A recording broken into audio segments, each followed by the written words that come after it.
শোনো, তোমাকে বলছি, কোনো একদিন পৃথিবীর সকল সুখীও তুমি সুখী হতে পারবে না। তীব্র যন্ত্রণায় ছটফট করবে।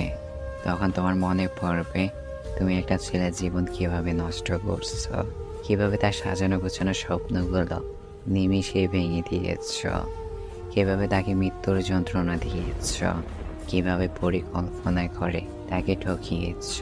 তখন তোমার বড্ড অসহায় লাগবে নিজেকে, অপরাধী মনে হবে নিজেকে, কোথাও শান্তি পাবে না। ঠিক তখন তুমি ছেলেটার কাছে একবার ক্ষমা চাওয়ার জন্য পাগলের মতো হয়ে যাবে, কিন্তু পারবে না। তবে মনে রেখো, তোমার এই পাপের ক্ষমা আমার কাছে নেই, আর আমি মৃত্যুর আগ পর্যন্ত তোমাকে ক্ষমাও করব না। ভালো থেকো।